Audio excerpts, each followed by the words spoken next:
Casa, acompanhando agora o nosso culto ao vivo, sejam muito bem-vindos.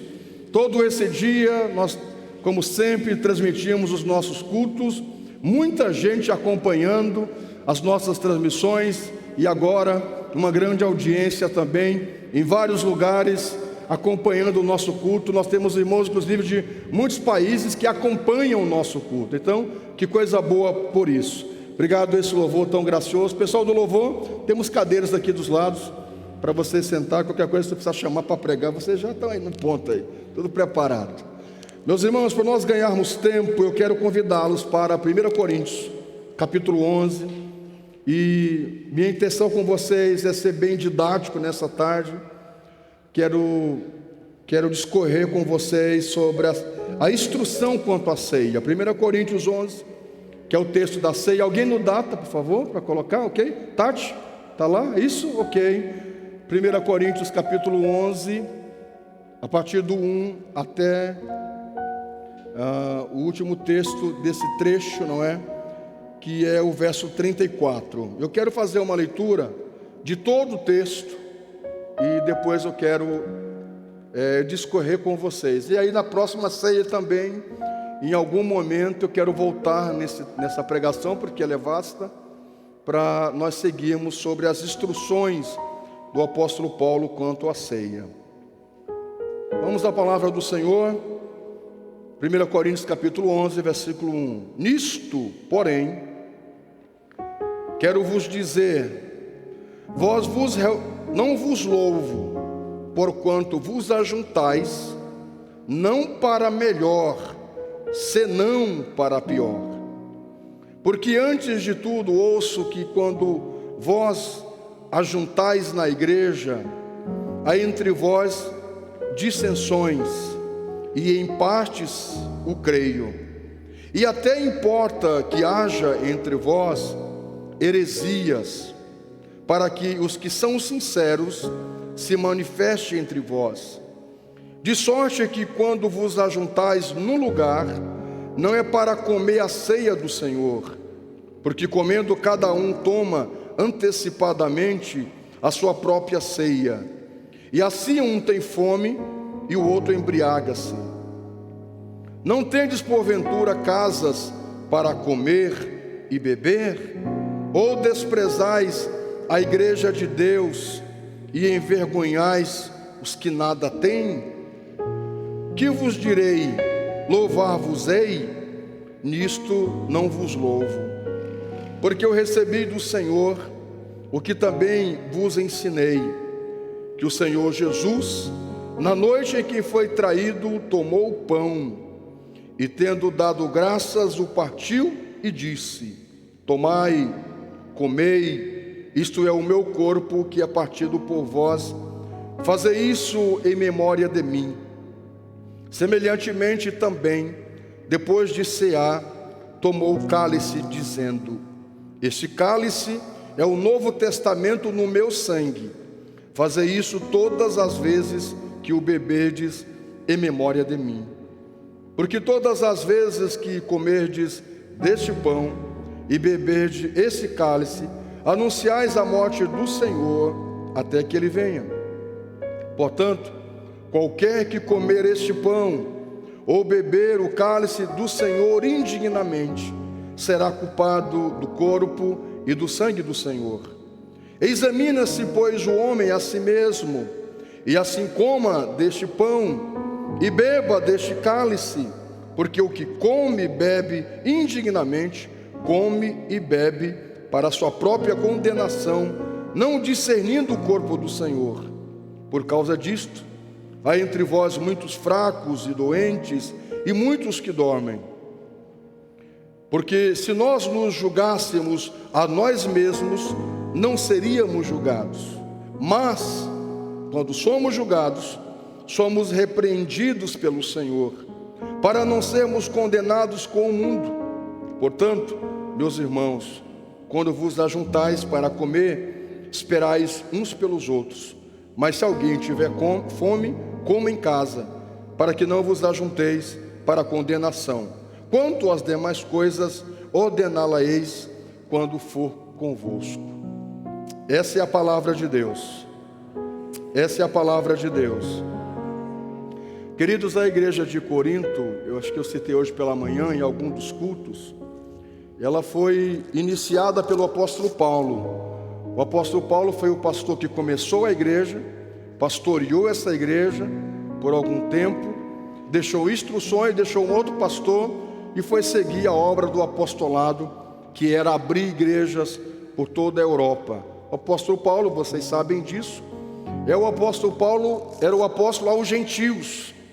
Assim como Pedro foi o apóstolo para os judeus, para os da circuncisão, para os da nação de Israel, o apóstolo Paulo foi aquele homem preparado por Deus para pregar aos gentios, para pregar às nações e às pessoas não judias, não judeus, que era diferente então da tradição. O apóstolo Paulo, dotado em todo o conhecimento da Torá, teve a experiência com Cristo, porque Jesus se revelou a ele no deserto. O apóstolo Paulo foi criado aos pés de Gamaliel, um dos maiores eruditos da época. O apóstolo Paulo era fariseu, bebia muito da filosofia. Então o apóstolo Paulo de verdade foi um homem preparado para pregar a palavra de Deus aos gentios. E quando ele chega na Grécia, tem todos os relatos, dele na Grécia pregando, e lá ele estabelece por toda a região da Grécia, estabelece as igrejas, até chegar em Corinto, uma cidade muito importante, de um comércio muito grande, um poderio econômico, extremamente idólatra, extremamente idólatra, mas de alguma maneira acatou a palavra de Deus, e ali se estabeleceu uma igreja muito poderosa. Só que quando o apóstolo Paulo vai embora, fazer missão e abrir mais igrejas, a igreja começou a caminhar por caminhos que Deus não tinha direcionado eles, que o próprio apóstolo Paulo não tinha conduzido eles. Sabe essas coisas que de algumas pessoas, isso é bem do ser humano, elas começam bem. Muita gente, para muita coisa que vai fazer, começa bem, começa empolgado, começa feliz, começa dando o máximo. 3 meses depois, já não dá o máximo, Ela, você contrata alguém, faz uma coisa, põe alguém em alguma área da igreja, São raros aqueles que começam bem e terminam bem. Começam felizes, com um coração doador para Deus e terminam bem. São poucos, são raros. Queira Deus que esta igreja, que esses líderes possam começar bem, continuar bem e terminar bem para a glória de Deus. Você pode aplaudir o Senhor? Faça isso com alegria. Não, com alegria. Isso. Com alegria. Que bom, que bom. Meus irmãos, o apóstolo Paulo, assim como ele deu instruções da ceia, nessa tarde também quero começar isso com vocês. Primeiro, o apóstolo Paulo está dizendo de que ele recebeu relatos de muitos problemas na ceia. Você sabe que até o século II, até o século II, a igreja seguiu o modelo que Jesus fez quando instituiu a Santa Ceia, antes de ir para a morte, para o Calvário. Lembram? O último jantar com os apóstolos, ou com os discípulos, Jesus reúne eles numa janta especial, no banquete preparado, e depois do banquete ele pega o pão e diz assim: gente, esse é o meu corpo que foi partido em favor de vocês. Comam em memória de mim. Comam, se lembrem de mim, se lembrem do que eu vou passar. Foi mais ou menos isso que ele disse. Daqui a poucas horas ele pega o cálice e diz assim: este é o cálice da nova aliança. Bebei em memória de mim, porque todas as vezes que você comer o pão e beber o cálice, você vai se lembrar e vai apregoar a minha morte, a minha ressurreição, até que ele venha. Foi instruções sobre como deveria ser a ceia. 2 séculos depois, a igreja segue fazendo isso.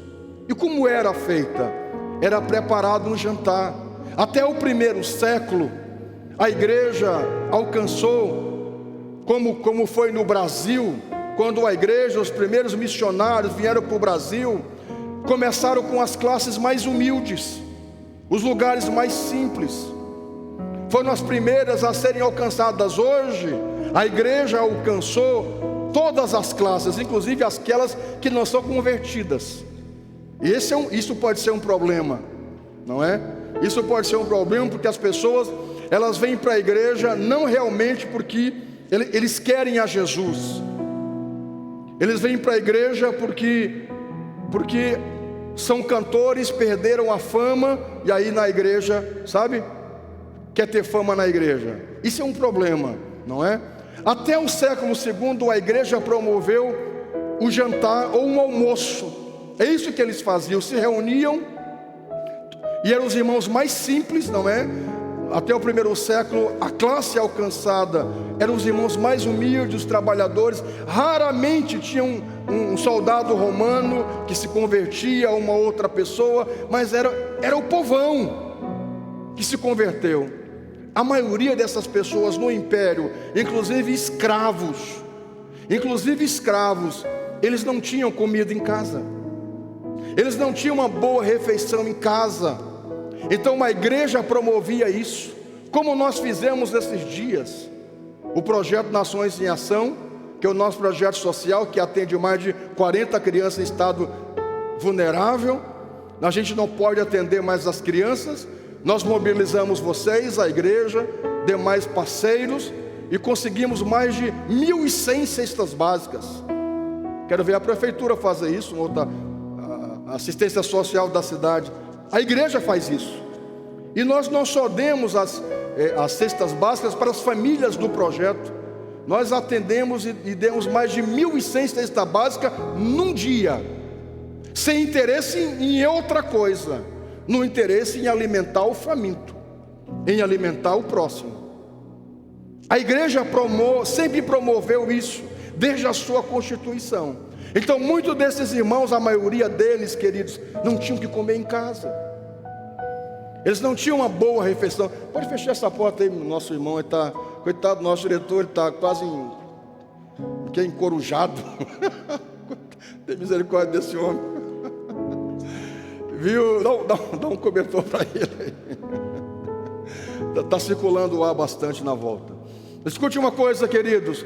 Eles iam para a igreja. Eu já falei um desses cultos, uma dessas santas ceias, de que há irmãos que só tinham um pão. Eles faziam um pão caseiro e levavam. Cada um preparava a sua comida e levava para a ceia. E geralmente esta ceia era no primeiro domingo de cada mês.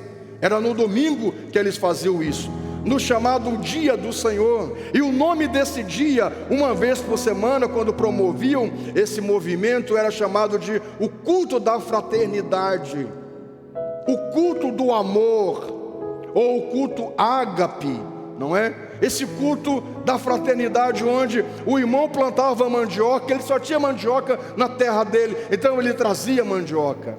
O outro só tinha batata, trazia batata. Meus irmãos, você sabe aonde eu vi isso? Eu vi isso lá em uma das ilhas do Marajó, quando eu fiz missão lá, quando eu estive pregando no Marajó. Muitas ilhas eu vi isso.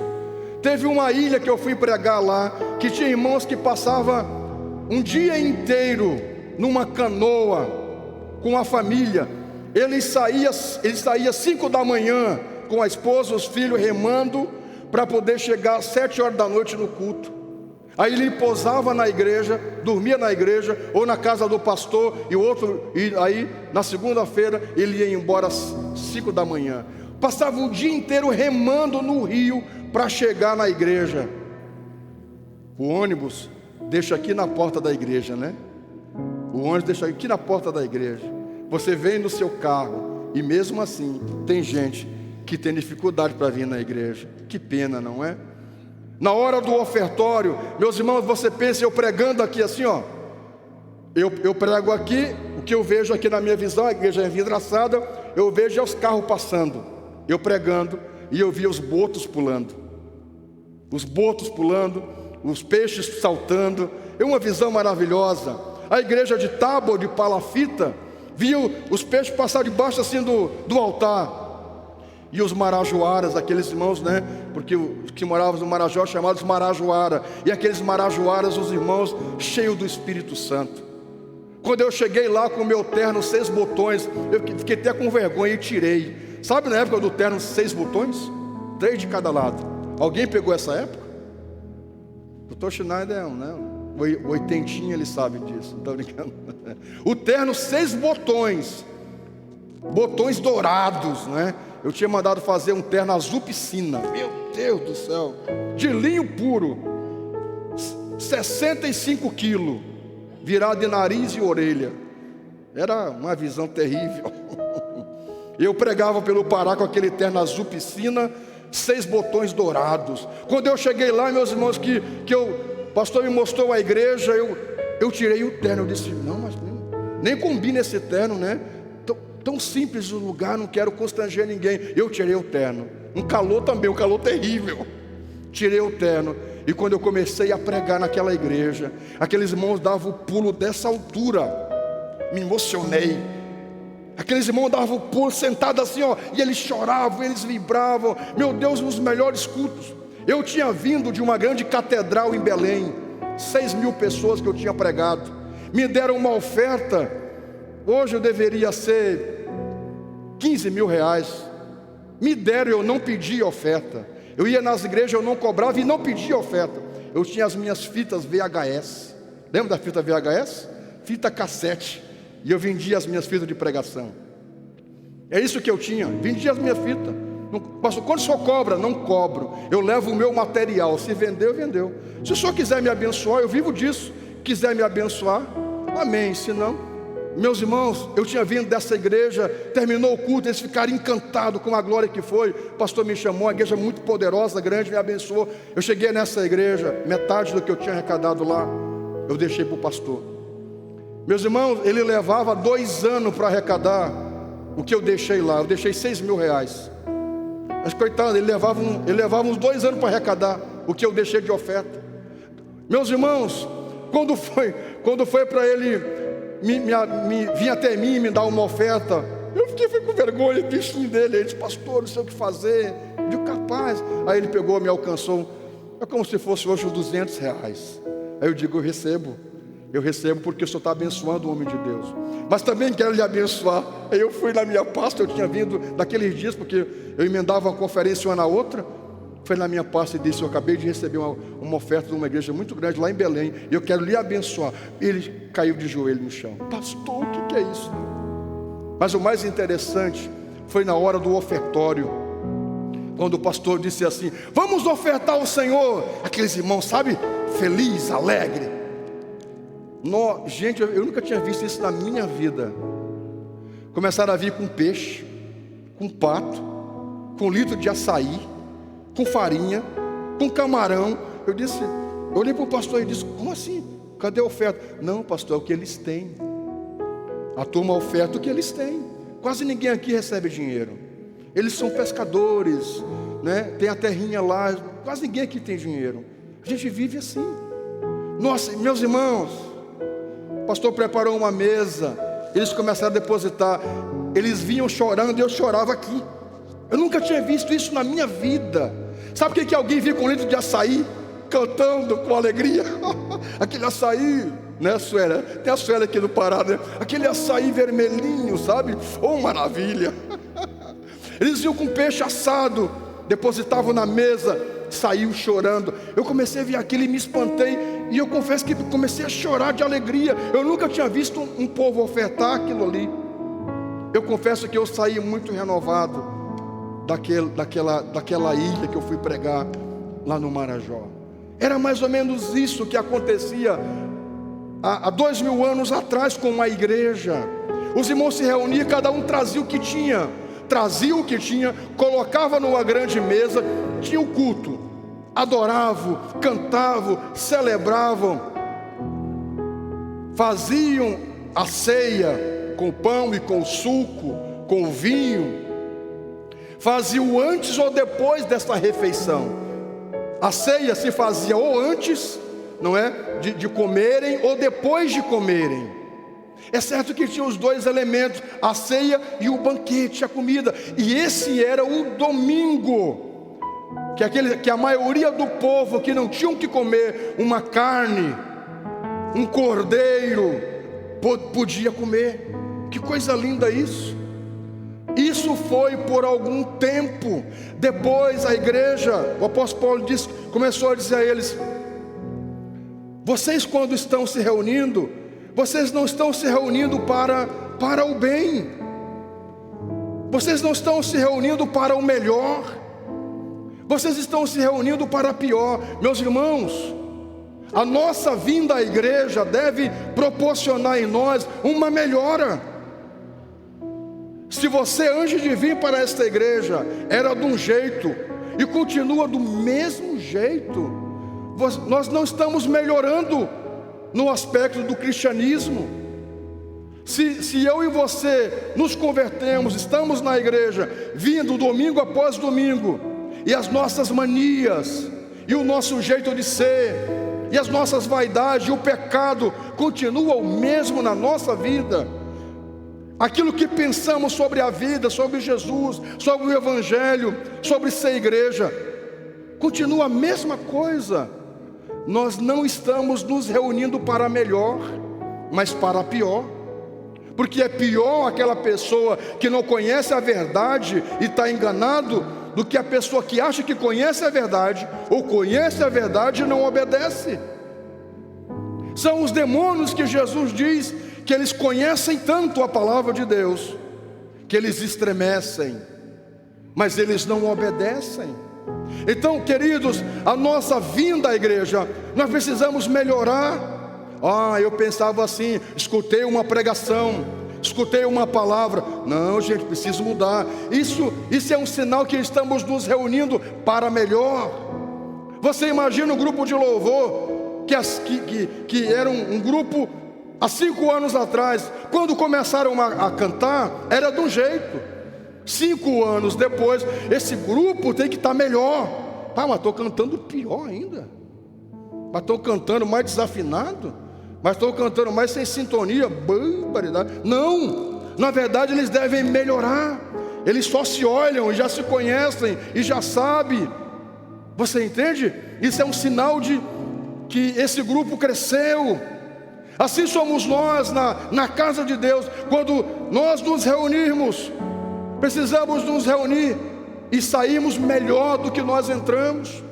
Se nós entramos amargurados, entristecidos, abatidos, cheios de manias, ao sairmos, a gente sai transformado e abençoado pelo poder de Deus. Você pode aplaudir o Senhor? Vamos lá. Faça isso com alegria. Agora escute uma coisa.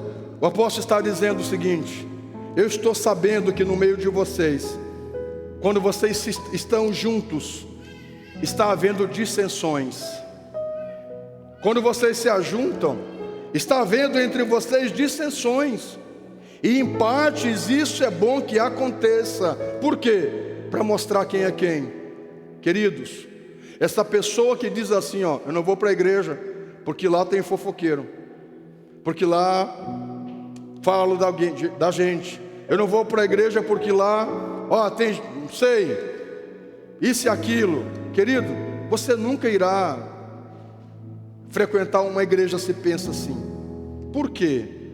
Porque a igreja é feita de pessoas, como é a sua família.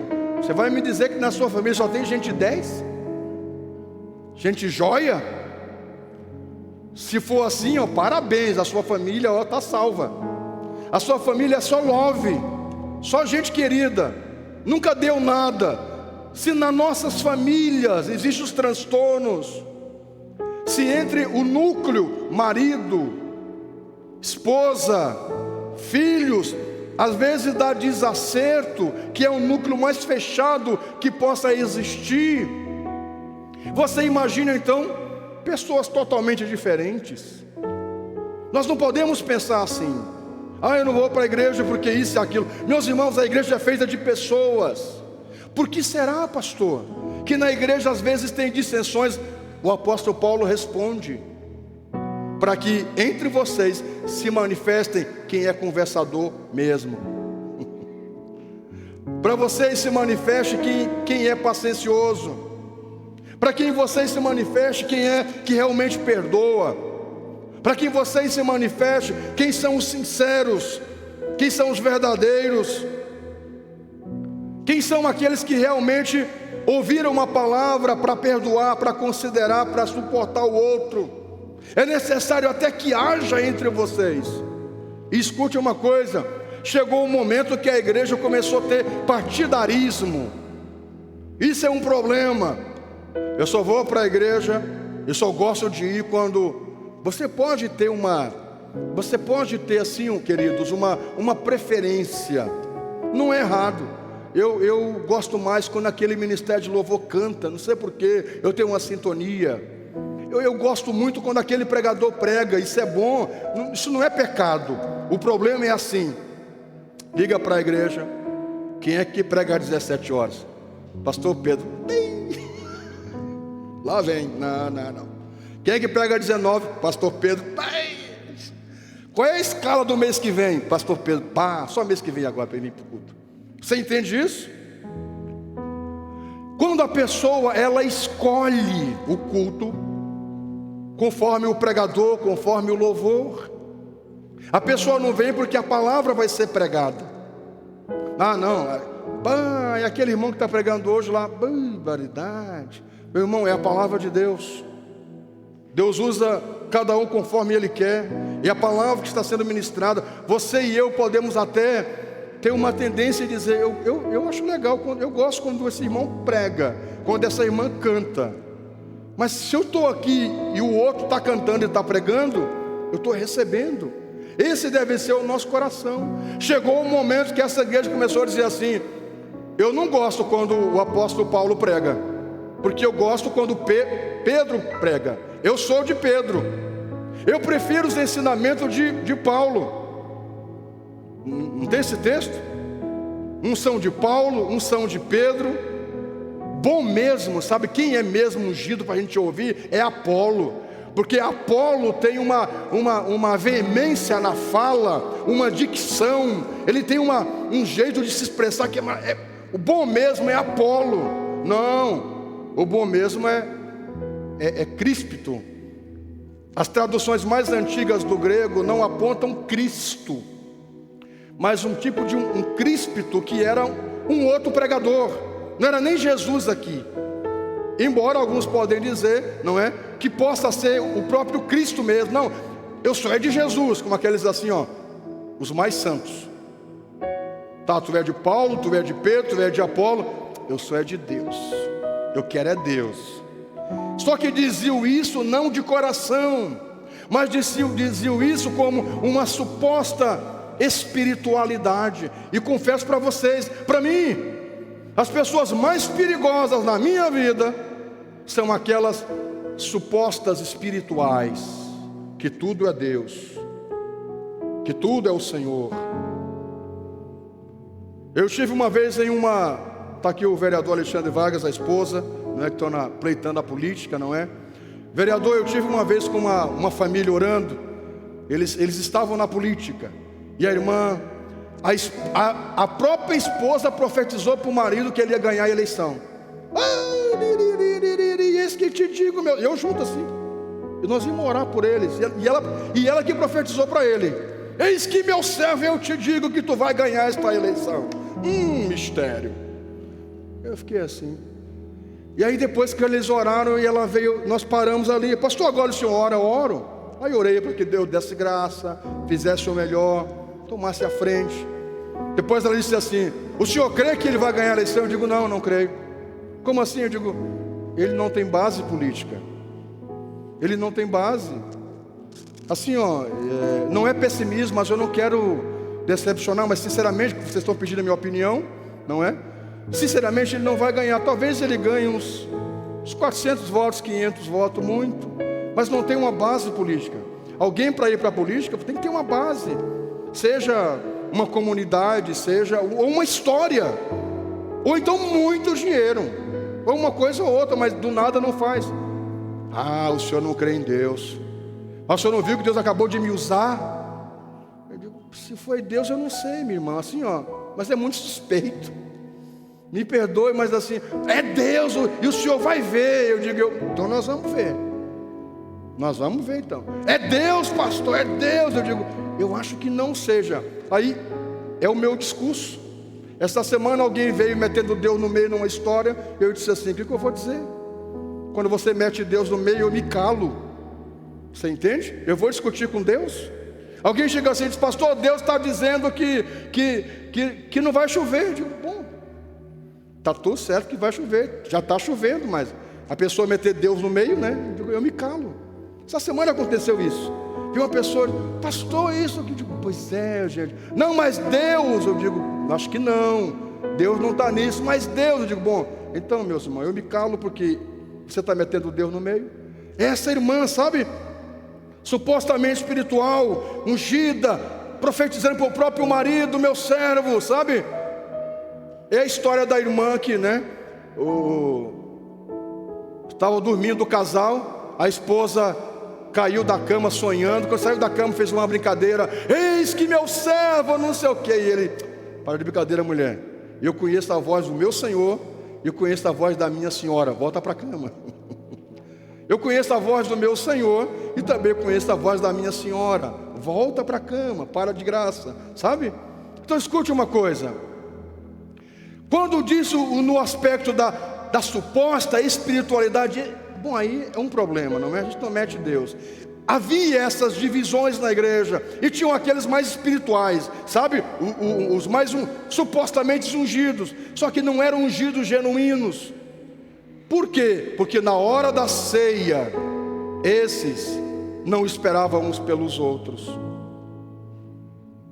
Porque é o que eu acredito, está lá no meu Instagram, está lá no meu Face, das minhas mídias, é uma das frases da minha vida. Por quê? Porque eu acredito que a nossa espiritualidade é demonstrada na nossa humanidade. Como é que Jesus vai censurar o levita e o sacerdote quando iam para o templo por falta de humanidade? Supostamente espirituais, indo servir a Jesus no templo, aliás, servir a Deus no templo, mas aí olham o moribundo, passam por ele de longe, deixa o moribundo lá. Por quê? Faltou humanidade. E aí vem lá um samaritano, um homem natural, comum, e ele tem humanidade, e Jesus diz assim, quem realmente fez uma boa ação? Quem realmente me serviu? Quem realmente me amou? O que tinha credencial de obreiro, o que tinha credencial de pastor, o que tinha a roupa de sacerdote, o que falava em línguas, o que servia no templo, no altar, ou aquele lá do mundo, que no momento que teve que demonstrar humanidade, demonstrou. O nosso problema, gente, é que nós queremos demonstrar muita espiritualidade. Em tudo nós queremos demonstrar espiritualidade. Até na hora da refeição, a gente não ora como ora sozinho, quando está na presença das pessoas. Quando a gente está sozinho, quando a gente está sozinho numa refeição, obrigado, Senhor, por essa refeição, te damos graça, amém. Quando estamos com as pessoas, oh eterno Deus, oh soberano de Israel, essa comida, e Deus, um teatro doido, sabe? O nosso problema é que nós queremos demonstrar muita espiritualidade, e aí pouca humanidade. Meus irmãos, nós não precisamos demonstrar para ninguém que somos espirituais, nós não precisamos provar para ninguém que nós temos Deus. Você não precisa pular, gritar, falar em língua, sapatear, fazer alguma coisa. Não, você demonstra que tem Deus quando tem que amar, quando tem que perdoar, quando tem que considerar, quando tem que estender a mão, quando tem que cuidar do oprimido, quando tem que ser aquilo que você é, quando ninguém está te olhando, quando ninguém está te vendo. Na presença do pastor da igreja é uma reverência, aquela coisa assim. Aí sai da igreja, isso é bando de... Só Cristo. Diga misericórdia. Sabe, gente, o apóstolo Paulo disse assim: gente, o que está acontecendo com vocês é que terminou o culto na hora da festa do amor, que é para todo mundo repartir o que trouxeram. Aqueles que são mais ricos, os com mais abastança, o que trouxe o cordeiro, o que trouxe a carne, ele diz assim, ó: esse pernil aqui é meu, ninguém toma. Essa carne de ovelha aqui é minha, ninguém toma. Ah, esse monte de peixe aqui é meu. Não, é só meu e da minha família. Não, tem que repartir. O que você trouxe aí? Ah, eu trouxe aqui uma pombinha assada. Eu vou misturar com a minha ovelha, com o meu pernil? Capaz. Meus irmãos, cada um ia para um canto. E aí tinha uns irmãos, não sei se você é da época, eu acho que deve existir ainda, tem sim, que tem aquele suquinho que desmancha no pó. Aí tinha uns irmãos que traziam o suquinho kisuke, né? Kisuke, né? Desmanchado no pó, na água. E tinha outros que traziam a garrafa de vinho envelhecida na época de Aristóteles, e se embriagavam. E no culto, meus irmãos, eles se embriagavam. Sabe o que é isso? Se empanturravam, enquanto aqueles irmãos que esperavam, a maioria dos irmãos que esperavam aquela refeição para ter uma boa comida, ficavam chupando o dedo. Não, eles não entenderam. Eles não entenderam o que é o culto do amor. Meus irmãos, no culto do amor, na ceia do Senhor, nós somos iguais. Nós somos iguais. A única coisa que me diferencia de você é porque eu estou aqui no lugar mais alto, vou aqui por causa do altar, para você me enxergar. Mas sinceramente, se eu pudesse fazer um estilo de igreja diferente, porque aqui não tem como a gente montar uma estrutura nem na nova, a gente precisa colocar o palco mais elevado. Eu faria como existe em muitas universidades dos Estados Unidos, onde fica lá embaixo o professor e as cadeiras dos alunos são lá em cima, e o professor é lá embaixo. Se eu pudesse, eu faria um auditório assim, que o pregador ficasse lá embaixo, para olhar para o povo e o povo olhar para ele, para que essa diferenciação de estar em cima não nos traga nenhum sentimento de superioridade. Eu sempre digo para os nossos pregadores, quando nós pregarmos, nunca diga assim, ó, o seu pecado, que você precisa mudar. Eu sempre digo, quando eu vou dar aula para os pregadores, ou vou conversar sobre alguma coisa, eu digo assim: cuidem. Não diga assim, ó, vocês precisam mudar, vocês têm que fazer não sei o quê. Sempre digam nós. Essa palavra é para nós. Nós precisamos mudar, nós precisamos nos converter, porque nós somos iguais. O único maior entre nós chama-se Jesus Cristo, Senhor dos senhores. Ele é maior, e a Ele a glória, e a Ele o louvor, e a Ele a honra, a Ele toda a glória. Sabe, gente, o apóstolo Paulo disse a eles: vocês estão fazendo errado. Inclusive, nós chegamos a fazer alguns anos aqui na igreja, eu quero voltar a fazer. Eu parei há vários anos de fazer, porque nós chegamos aí quase por esse caminho aqui, não é? Mas eu cheguei a fazer, não sei se vocês se lembram, os que estão aqui mais de 10 anos comigo, mais de 12 anos comigo, se lembram que todo final do ano nós fazíamos um culto final com a liderança. Todo mundo vinha, trazia as carnes, as coisas, e aí depois, não é? Começou a ficar pesado, não tinha quem assasse, porque queria estar aqui, era uma função e tal. Aí depois, não, aí a igreja comprava os salgados, e aí a gente se reunia aqui. Eu quero voltar a fazer isso. Eu acho que hoje, depois nós de 16 anos juntos, nós estamos maduros para voltar a fazer isso. O culto final de ano, com toda a membresia, onde cada um vai trazer um pedaço de carne, de coisa, e nós vamos fazer uma grande churrasqueira, e nós vamos todo mundo sentar, jantar, orar ao Senhor, fazer isso. Eu quero voltar a fazer isso. como fazíamos há uns anos atrás. Até o segundo século, isso era feito na igreja. Aí depois, de novo, a igreja não conseguiu lidar, porque ficou muita gente. Ficaram muita gente, não tinha como juntar e fazer um banquete. Aí começamos a instituir, não é? O que hoje a reforma faz do cálice e do pão, porque fica mais prático. Mas escute uma coisa: a Santa Ceia não era apenas também um lugar para jantarem ou para almoçarem, mas era um momento onde eles se reuniam para se lembrar do sacrifício de Jesus por eles, nos lembrar de tudo aquilo que Jesus passou por nós, e nós seguíssemos o seu modelo. Queridos, toda vez que você pegar o pão e pegar o cálice, diga assim: Senhor Jesus, eu estou me lembrando agora, segundo a tua palavra, o que o Senhor passou. O Senhor derramou sangue. O Senhor derramou sangue por mim. E isso não é para você se entristecer. Na verdade, isso é para te motivar.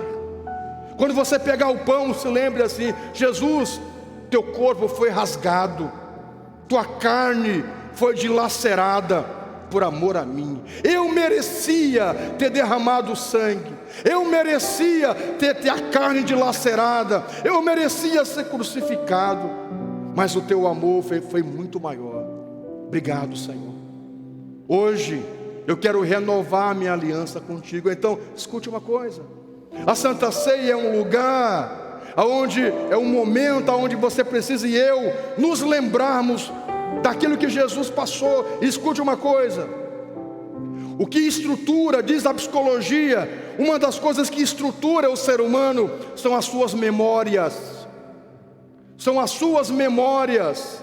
As memórias nossas da infância, da adolescência, é que vão nos estruturar como um adulto sadio ou descompensado. São as nossas memórias. Se você pega uma pessoa que na infância foi muito judiada ou oprimida, meu irmão, se não for Deus que entra na vida dessa pessoa, ele vai ser um adulto com muito desajuste. Se não for Deus que entre e faça uma mudança genuína na vida dessa pessoa, meus irmãos, essa pessoa vai ter muitos problemas de funcionamento. Ele vai ser todo descompensado, porque são as memórias dele que vai fazer ele ser o que ele tem que ser como um adulto. Então escute uma coisa: é a memória do Cristo que deve estruturar a nossa fé como igreja. Então escute uma coisa: a ceia, ela é feita em memória de Cristo, e essa memória em nós deve causar um renovo, uma mudança. Uma outra coisa importante sobre a instrução da Santa Ceia: a Santa Ceia é um momento onde Deus não quer lhe acusar, mas é um momento onde você deve renovar a sua aliança com Ele. Existe uma parte na Bíblia que diz assim: quem comer o pão e beber o cálice indignamente, come e bebe para a sua própria condenação. Uma outra ceia, eu quero falar mais disso, mas só para você guardar essa palavra. A ceia é um momento onde você deve renovar a sua aliança com Deus. Você pecou, eu pequei, nós falhamos, nos magoamos com alguém, disse coisas que não deveria dizer, fizemos coisas que não deveríamos fazer. A ceia deve ser um momento onde deve haver uma reconciliação. Já aconteceu aqui, e que sempre quando acontecer, meus irmãos, que não seja um espanto para nós. Irmão, na hora da ceia, se levantar, chegar no outro e dizer assim: eu preciso cear, mas eu estou muito chateado com você, me perdoa? Se abraçarem. Meus irmãos, isso às vezes não acontece mais, porque nós julgamos muito, porque nós ficamos julgando. O que está havendo? Será lá? O que está havendo? Aquele doido está conversando lá. O que está havendo? Estão chorando? Estão se abraçando? O que foi? Será? Deixa quieto. Aqui na instrução da ceia, o apóstolo Paulo diz: cada um examine-se a si mesmo, cada um olhe para si. Deixa, meus irmãos, tem que acontecer mais isso no nosso meio. Tem que acontecer mais isso no nosso meio. Irmão, eu preciso tomar ceia. Querido, eu quero me reconciliar com você. Eu pensei mal, uma situação assim, então me perdoa, eu quero participar da ceia. Não deve ser algo para você dizer: não vou cear, porque senão estou condenado. É isso que o diabo quer. Aí você não vem na ceia, aí você não vem um outro dia, aí você vai ficando com vergonha. Nós vamos ficando, o que estou pensando de mim? Deus está me condenando, e nós vamos se afastando, daqui a pouco está perdido. A ceia é o lugar onde deve haver a reconciliação e a restauração da sua aliança com Deus, da minha aliança com Deus. Meus irmãos, nós precisamos renovar os nossos votos com Deus na Santa Ceia.